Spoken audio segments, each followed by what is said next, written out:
ಅಚ್ಚೇ ದಿನ ಲೆಕ್ಕಾಚಾರದ ವಿಶೇಷ ಕಾರ್ಯಕ್ರಮ ಸ್ವಾಗತ. ಮತ್ತೆ ಚರ್ಚೆ ಮಾಡ್ತಾ ಇದ್ದೀನಿ. ನರೇಂದ್ರ ಮೋದಿಯ ಚೊಚ್ಚಲ ಬಜೆಟ್ನಲ್ಲಿ ಏನಿದೆ, ಯಾವ ಕಹಿ ಗುಳಿಗೆಗಳನ್ನು ಕೊಟ್ಟರು, ಕಹಿ ಗುಳಿಗೆ ಕೊಡ್ಲಿಕ್ಕೆ ಸಾಧ್ಯ ಯಾಕಾಗಲಿಲ್ಲ? ನಾನು ಸೇತರು ನಿಮ್ಮನ್ನು ಕೇಳ್ತಾ ಇದ್ದೀನಿ. ಇವತ್ತು ಯಾವುದೇ ಗ್ರೋತು ಅಥವಾ ಯಾವುದೇ ಪ್ರೊಡಕ್ಷನ್ ಆಗಬೇಕಾದ್ರೆ ಅಗ್ರಿಕಲ್ಚರಿಂದ ಹಿಡಿದು ಆಟೋಮೊಬೈಲ್ ಇರ್ಬೋದು, ಸರ್ವಿಸ್ ಸೆಕ್ಟರ್ ಇರ್ಬೋದು, ಮತ್ತು ಪ್ರತಿಯೊಂದು ರಿಯಲ್ ಎಸ್ಟೇಟ್ ಇರ್ಬೋದು, ಯಾವುದೇ ಸೆಕ್ಟರ್ ಕೂಡ ಇನ್ಫ್ರಾಸ್ಟ್ರಕ್ಚರ್ಗೆ ಕರೆಂಟ್ ಆ್ಯಂಡ್ ವಾಟರ್ ಹೌದು ಎರಡು ಕೂಡ ಬೇಕು. ಈ ಸರ್ಕಾರ ವಿದ್ಯುತ್ ಉತ್ಪಾದನೆ ಕಂಪನಿಗಳಿಗೆ 10 ವರ್ಷ ನಾವು ತೆರಿಗೆ ಕೊಡಲ್ಲ ಅಂತ ಹೇಳಿದ್ದಾರೆ. ಹೌದು, ಎಷ್ಟು ಒಳ್ಳೆಯದೇ. ಕರ್ನಾಟಕದಲ್ಲಿ ಕೂಡ ಇವತ್ತು ಭೀಕರ ವಿದ್ಯುತ್ ಬರ ಇದೆ, ಬೇರೆ ಬೇರೆ ರಾಜ್ಯಗಳಲ್ಲೂ ಕೂಡ ಇದೆ. ಹೌದು, ನಾವೊಂದು 10,000 ಮೆಗಾವ್ಯಾಟ್ ವಿದ್ಯುತ್ ಉತ್ಪಾದನೆ ಮಾಡ್ತೀವಿ 5 ವರ್ಷದಲ್ಲಿ ಅಂತ ಎಲ್ಲೂ ಹೇಳೋಕ್ಕಾಗಿಲ್ಲ. ರಿನ್ಯೂವಬಲ್ ಎನರ್ಜಿಗೆ ನಾವು ಹೆಚ್ಚು ಆದ್ಯತೆ ಕೊಡ್ತೀವಿ, ಸೋಲಾರ್ ಎನರ್ಜಿ ಮಾಡಿ ಅಂತ ಹೇಳಿದ್ದಾರೆ. ಸೊ ಹಾಗಾದರೆ ನಮಗೆ ಕರೆಂಟು ಮತ್ತು ನೀರು ಇಲ್ಲದೆ ಹೋದರೆ ನಮ್ಮ ಪ್ರೊಡಕ್ಷನ್ ಹೇಗೆ ಇನ್ಕ್ರೀಸ್ ಆಗುತ್ತೆ? ಪ್ರೊಡಕ್ಷನ್ ಇನ್ಕ್ರೀಸ್ ಆಗೋದಕ್ಕೆ ಸಾಧ್ಯನೇ ಇಲ್ಲ. ಮುಖ್ಯ ಎಲ್ಲ ಕಡೆ ಕೃಷಿ ಚಟುವಟಿಕೆಗೆ ಮುಖ್ಯವಾಗಿ ಬೇಕಾದ್ದೇ ನೀರು ಮತ್ತು ಕರೆಂಟು. ಈಗ ಅದಿಲ್ಲ ಅಂದರೆ ಆಗೋದೇ ಇಲ್ಲ. ಅದೆರಡನ್ನು ನಾವು ವೃದ್ಧಿಪಡಿಸಿದ್ರೆ ನಾವು ಕೃಷಿ ಏರಿಯಾಗೆ ನೀವು ಎಷ್ಟೇ ಹಣವನ್ನು ಕೊಟ್ಟರು ಕೂಡ 8 ಲಕ್ಷ ಸಾಲಗಳು ಕೊಡ್ತಾ ಇರ್ಬೋದು, ಸಾಲ ಮನ್ನಾ ಮಾಡ್ತಾ ಹೋಗ್ತಾ ಇರ್ಬೋದು, ಆದರೆ ಅಲ್ಲಿ ಪ್ರೊಡಕ್ಷನ್ ಜಾಸ್ತಿ ಮಾಡ್ಲಿಕ್ಕಂತೂ ಸಾಧ್ಯ ಆಗೋದೇ ಇಲ್ಲ. ಬೇಸಿಕಲಿ ಇದನ್ನು ಇವರು ಡೆವಲಪ್ ಮಾಡದೆ ನಂತರ ಮುಂದುವರಿಸೋ ಪ್ರಶ್ನೆನೇ ಇಲ್ಲ. ಸೊ ಈಗಿನ ಮಾನ್ಸೂನ್ ನೋಡ್ತಾ ಇದ್ದಾರೆ ಸುಬ್ರಹ್ಮಣ್ಯವರೇ, ಮತ್ತೆ ನಮಗೆ ಬರ್ತಾ ಇರ್ತಕ್ಕಂಥ ಇವತ್ತು ಇರಾಕ್ನ ಬಾಹ್ಯ ಶಕ್ತಿಗಳಿಂದ ಕೂಡ ನಮ್ಮ ಮೇಲೆ ದೊಡ್ಡ ಪ್ರೆಷರ್ ಇದೆ. ಸೊ ಇವತ್ತು ಆಯಿಲ್ ರೇಟ್ಸ್ ಕೂಡ ಹೆಚ್ಚಾಗ್ತಾ ಇದೆ. ಮತ್ತೊಂದು ಪ್ರತಿ ಹಂತದಲ್ಲೂ ಕೂಡ ನಿಮ್ಮ ಟ್ರಾನ್ಸ್ಪೋರ್ಟ್ ಚಾರ್ಜು ಹೆಚ್ಚಾಗುತ್ತೆ, ಡೀಸೆಲ್ ರೇಟ್ ಹೆಚ್ಚಾಗ್ತಾ ಇದ್ದಾರೆ. ಸೊ ಈ ಹಂತದಲ್ಲಿ ಇವತ್ತು ನಮಗೆ ಒಂದು ಲಾಂಗ್ ಟರ್ಮ್ ಸಾಲ್ಯೂಷನ್ ಬೇಕಾಗಿತ್ತು ಅಥವಾ ಶಾರ್ಟ್ ಟರ್ಮ್ ಕೂಡ ಬೇಕಾಗಿತ್ತು ಪಾವರ್ದ ವಿಚಾರದಲ್ಲಿ. ನಾನು ನಿಮಗೆ ಕ್ಲಿಯರಾಗಿ ಹೇಳಿದೆ, ಈ ಬಜೆಟಲ್ಲಿ ಅವ್ರು ಏನು ಪಾಸ್ ಮಾಡಿದ್ದಾರೆ ಅಂತಂದರೆ ಯಾವುದು ಪೆಂಡಿಂಗ್ ರಿಫಾರ್ಮ್ಸ್ ಇತ್ತು ಅದರಲ್ಲಿ ಸೆಲೆಕ್ಟಿವ್ ಆಗಿ ಪಾಸ್ ಮಾಡ್ಕೊಂಡು ಹೋಗಿದ್ದಾರೆ. ಓಕೆ, ಪಿಕ್ ಆ್ಯಂಡ್ ಚೂಸ್ ಥರ ಪವರ್ ಸೆಕ್ಟರ್ ರಿಫಾರ್ಮ್ಸ್ಗೆ ಏನೇನಾಗಬೇಕು, ಒಂದನೇದು ಟ್ಯಾಕ್ಸ್ ಹಾಲಿಡೇ ಅಂತ ಹೇಳ್ತಾರೆ. Okay, that's a good one. But ಮಿಕ್ಕಿದ್ದೇನಿದೆ ಕೋಲಲ್ಲಿ ಏನು ಮಾಡಿದ್ರು, ಇಲ್ಲಿ ತನಕ ಕೋಲ್ ಅಲೋಕೇಶನ್ 4 ಥರ ಕೋಲ್ ಬರುತ್ತೆ, ಆಂಥ್ರಸೈಟ್ ಕೋಲು. ಈ ಕೋಲ್ ಅಲೋಕೇಶನ್ ಏನಾಗ್ತಿತ್ತು, they were large scale interpretational problem. ಒಬ್ರಿಗೆ ಆಂಥ್ರಸೈಟ್ ಕೋಲ್ ಕೊಟ್ಬಿಟ್ಟು ಇನ್ನೊಂದು ಕೋಕಿಂಗ್ ಕೋಲ್ ಕೊಟ್ಬಿಟ್ರು ಅಂತ ಗಲಾಟೆ ಮಾಡ್ತಿದ್ರು. ಅದನ್ನು ಒಂದು ರಿಸಾಲ್ವ್ ಮಾಡಿದ್ದಾರೆ. ಮತ್ತು ಪ್ರಾಜೆಕ್ಟ್ ರಿಪೋರ್ಟ್ ಮಾಡೋದಕ್ಕೆ $100 ಕೋಟಿ ಕೊಡ್ತೀವಿ ಅಂತ ಹೇಳಿದ್ದಾರೆ.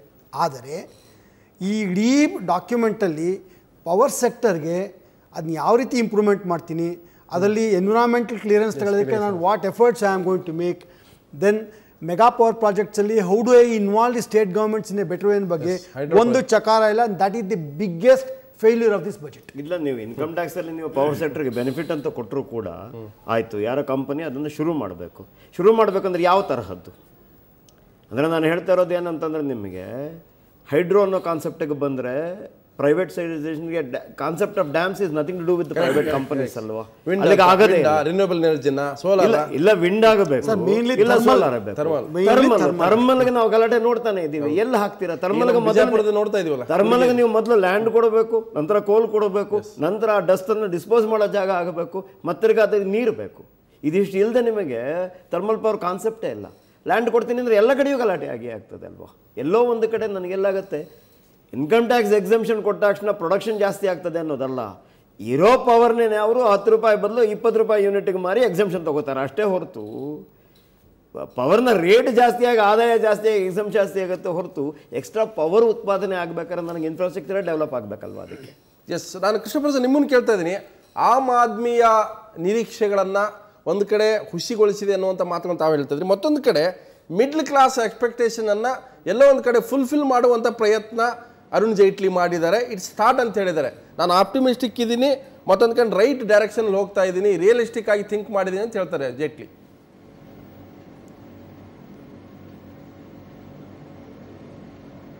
ಅಲ್ಲ, ಒಂದು ಇಂಟರ್ಪ್ರಿಟೇಷನ್ ಅದು ಖಂಡಿತ ಇದ್ದೇ ಇರುತ್ತೆ. ಸ್ಲೋ ಆ್ಯಂಡ್ ಸ್ಟಡಿ, ಈ ಸರ್ಕಾರ ಒಂದು ಹಿಂದಿನ ಸರ್ಕಾರದನ್ನ ಇನ್ಹೆರಿಟ್ ಮಾಡಿದ್ದೆ, ಸೊ ಆ ತಪ್ಪುಗಳನ್ನ ಸರಿ ಮಾಡ್ತಾ ಇದೆ, ಮುಂದಿನ ವರ್ಷ ಸರಿಯಾಗುತ್ತೆ ಅನ್ನೋದು ಒಂದು ಖಂಡಿತವಾಗ್ಲೂ ಒಂದು ಇಂಟರ್ಪ್ರಿಟೇಷನ್, ಅದ್ರ ಬಗ್ಗೆ ಡೌಟೇ ಇಲ್ಲ.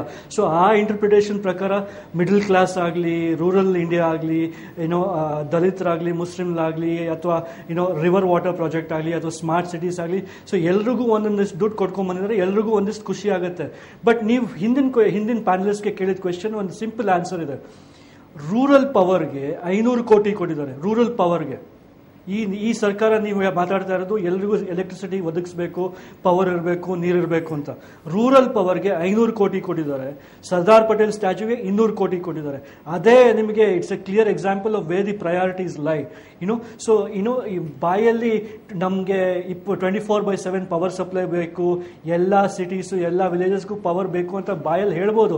ಬಟ್ 200 ಕೋಟಿ ಒಂದು ಸ್ಟ್ಯಾಚ್ಯೂ ಕೊಟ್ಟು 500 ಕೋಟಿ ಒಂದು ರೂರಲ್ ಪವರ್ಗೆ ಕೊಟ್ಟರೆ it is an example of what we are looking at.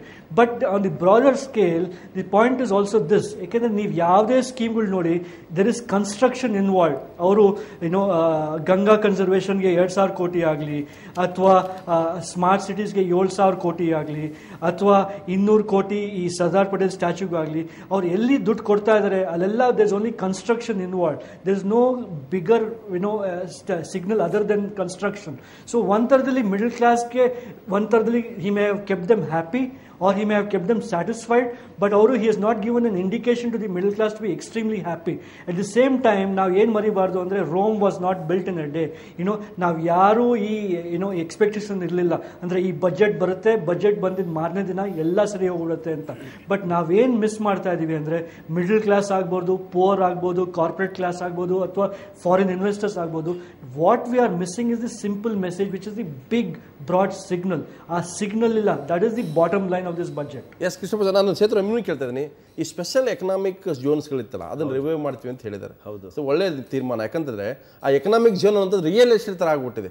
ಎಲ್ಲಿ ಯಾವ ಇಂಡಸ್ಟ್ರಿ ಬಂದಿದೆಯೋ, ಎಷ್ಟು ಅದರಿಂದ ಪ್ರೊಡಕ್ಷನ್ ಆಗ್ತಾ ಇದೆಯೋ, ಎಲ್ಲಿ ಅದಕ್ಕೆ ರೋಡ್ ಲಿಂಕ್ ಇದೆಯೋ, ಅಲ್ಲಿ ಪೋರ್ಟ್ ಲಿಂಕ್ ಇದೆಯಾ, ಟ್ರೈನ್ ಲಿಂಕ್ ಇದೆಯಾ, ಎಲ್ಲಿ ನನಗೆ ಅರ್ಥ ಆಗ್ತದೆ ಅದನ್ನು ರಿವೈವ್ ಮಾಡಬೇಕು ಅನ್ನೋದು ಒಳ್ಳೇದೇ. ಅಲ್ಲ, ಟ್ಯಾಕ್ಸೇಷನ್ ಪಾಯಿಂಟ್ ಆಫ್ ವ್ಯೂ ಬಂದಾಗ ಇಲ್ಲಿ ಮುಕ್ಕಾಲವಾಸಿ ಸ್ಪೆಷಲ್ ಎಕನಾಮಿಕ್ ಝೋನ್ನಲ್ಲಿ ಆಗ್ತಾ ಇರೋದೆಲ್ಲ, ನಮ್ಮಲ್ಲಿ ಆಗ್ತಾ ಇರೋದೆಲ್ಲ ಸಾಫ್ಟ್ವೇರ್ ಕಂಪನಿಗಳದ್ದು ಮಾತ್ರವೇ ಹೊರತು ಬೇರೆ ಯಾವುದರಲ್ಲೂ ಅಂತ ನಾವು ನೋಡಿದ ಕೇಸುಗಳಲ್ಲಿ ಇನ್ಕಮ್ ಟ್ಯಾಕ್ಸ್ ಎಕ್ಸಾಮ್ಷನ್ ಬರ್ತಾ ಇರೋದು SEZ ಅಲ್ಲಿ ಬರ್ತಾ ಇರೋದೆಲ್ಲ ಬೇರೆ ಯಾವುದ್ರದ್ದು ಪ್ರೊಡಕ್ಷನ್ಸ್ದು ಅಷ್ಟು ಬರ್ತಾನೆ ಇಲ್ಲ.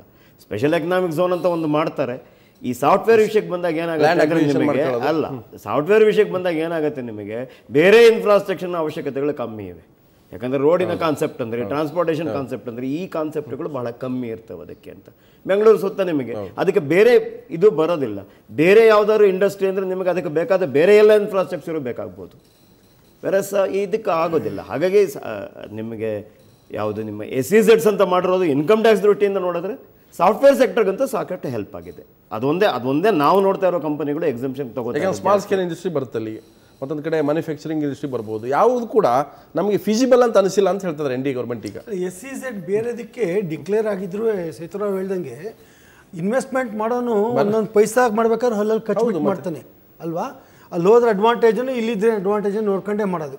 ಹಾಗಾಗಿ special economic zone IT sector ಬಿಟ್ಟರೆ ಮಿಕ್ಕಿದ ಕಡೆಗೆ ಒಂದು ಚೆನ್ನಾಗಿ ಹೇಳಿದ್ದಾರೆ, ಕೃಷಿ ಯೋಗ್ಯ ಅಲ್ಲದ ಭೂಮಿಗಳನ್ನು ನಾವು ಮಾತ್ರ ಕೊಡ್ತೀವಿ SEZ ಅಂತ. ಇದು ಈ ಕೃಷಿ ಯೋಗ್ಯ ಅಲ್ಲ ಅನ್ನೋದಿದೆಯಲ್ಲ, ಕಾಲಾನುಕಾಲದಿಂದ ಕಾನೂನು ಪ್ರಕಾರ ಕೃಷಿ ಯೋಗ್ಯ ಅಲ್ಲದ್ದೇ ಕೊಡಬೇಕು ಅಂತಿರೋದು ಕಾಲಾನುಕಾಲದಿಂದ. ಆದ್ರೆ ಕೃಷಿ ಯೋಗ್ಯ ಹೌದು ಅಲ್ಲ ಅಂತ ಡಿಸೈಡ್ ಮಾಡೋದು ಯಾರು ಹೇಳಿ? ಪ್ರಶ್ನೆ ಇರೋದು ಆ ಇಂಪ್ಲಿಮೆಂಟೇಷನ್ ಕಾನ್ಸೆಪ್ಟ್ ಅಲ್ಲಿ. ಕರೆಕ್ಟ್. ಆದ್ರೆ ಇವರು ಕೃಷಿ ಯೋಗ್ಯ ಅಲ್ಲದ್ದೇ, ನಾನು ಹೇಳ್ತೀನಿ ಕೇಳಿ, ಬಿಡದಿ ಹತ್ರ ಆದದ್ದು ನನಗೆ ನೆನಪಿದ್ದಾಗೆ ಕೇಸ್ ನೋಡಿದ್ದೀನಿ. ಕೃಷಿ ಯೋಗ್ಯ ಅಲ್ಲದನ್ನೇ ಇವರು ಅಕ್ವೈರ್ ಮಾಡಿದ್ದು, ಯಾಕಂದ್ರೆ ಕಾನೂನು ಇರೋದೇ ಅದು. ಆದರೆ ಕೊನೆಯಲ್ಲಿ ಕಾಂಪನ್ಸೇಷನ್ ಕೊಟ್ಟಾಗ ಏನು ಗೊತ್ತಾ, CBI ಮರಗಳಿಗೆ, ತೆಂಗಿನ ಮರಗಳಿಗೆ, ಇಲ್ಲದ ಮರಗಳ ಸರ್ಟಿಫಿಕೇಟ್ ತಗೊಂಡು ಕಾಂಪನ್ಸೇಷನ್ ಕೊಡ್ತೀವಿ. ಅಲ್ಲಿ ಕಾಂಪನ್ಸೇಷನ್ ನೀವು ಸರ್ಟಿಫಿಕೇಟ್ ನೋಡಿಬಿಟ್ರೆ ನಿಮಗೆ ಭೂಮಿಗೆ ಬೇರೆ, ಇದಕ್ಕೆ ಯಾವುದು ಅಲ್ಲಿದ್ದಂತಹ ಯಾವುದು ಈಲ್ಡ್ ಆಗುವಂತಹ ಟ್ರೀಸ್ಗೆ ಅಂತ ಅದಕ್ಕೆ ಬೇರೆನೇ ಕೊಡ್ತಾರೆ. ನಾನು ಕೃಷಿ ಯೋಗ್ಯ ಅಲ್ಲದ ಜಮೀನನ್ನು ತಗೊಂಡೆ ಅಂತಂದರೆ ಇದು ಯಾವುದು ಬರಲೇಬಾರ್ದಲ್ವಾ? ಅದೇ ಅವ್ರು ಹೇಳ್ಬೋದು ಇದು ಕೃಷಿ ಯೋಗ್ಯ ಅಲ್ಲ, ಇದು ತೋಟ ಅಂತ ಕರಿಬೋದೇನೋ, ಅದು ಗೊತ್ತಿಲ್ಲ. ಬಟ್ ಅದರಲ್ಲೇನೋ ಬದಲಾವಣೆ ಇದೆ ಅಂತ ನನಗೇನು ಅನಿಸೋದಿಲ್ಲ. ಸುಬ್ರಹ್ಮಣ್ಯ ಕೊನೆಯದಾಗ ಕೇಳ್ತೀರಿ, ಯಾಕಂತಂದ್ರೆ ಒಂದು ಗ್ರಾಮೀಣ ಜನಕ್ಕೆ ಶುದ್ಧ ಕುಡಿಯೋ ನೀರಿನ ಒಂದು ಪ್ರಸ್ತಾಪ ಮಾಡಿದ್ದಾರೆ. ಹಾಗೆಯೇ 2019 ಎಲ್ರಿಗೂ ಮನೆ ಸಿಗಬೇಕು. ಇವು ಲಾಂಗ್ ಟರ್ಮ್ ಸ್ಕೀಮ್ಗಳಿದೆ. ಇದು ಯಾವುದು ಹೊಸದಲ್ವಲ್ಲ. AWS ಸ್ಕೀಮ್ ಇದೆ, ಈ ಅಲೋಕೇಶನ್ 3,600 ಕೋಟಿ ಕೊಟ್ಟಿದಾರಲ್ಲ ಸರ್.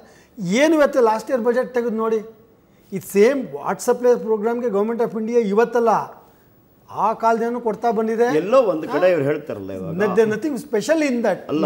ಒಂದು ನಿಮಿಷ ಸರ್, ನಂಬರ್ ಆಫ್ ಇನ್ವೆಸ್ಟ್ಮೆಂಟ್ ತಾವು ನೋಡಿ ಸರ್, ಹೆಡ್ಡಿಂಗ್ ಹಾಕೊಂಡು ಹೋಗಿದ್ದೀವಲ್ಲ, ಟೂರಿಸಮ್ಮು ಇದೆಲ್ಲ ಇನ್ನೊಂದು ಯಾವುದೋ ಒಂದಿಷ್ಟು ಕೊಟ್ಟಿದ್ದೀವಿ, ವಾಟ್ಸಪ್ಪೇ ಇಷ್ಟು ಕೊಟ್ಟಿದ್ದೀವಿ, ಹೌಸಿಂಗು ಇಷ್ಟು ಕೊಟ್ಟಿದ್ದೀವಿ, ಇದ್ದೇ ಇದೆ ಇದು.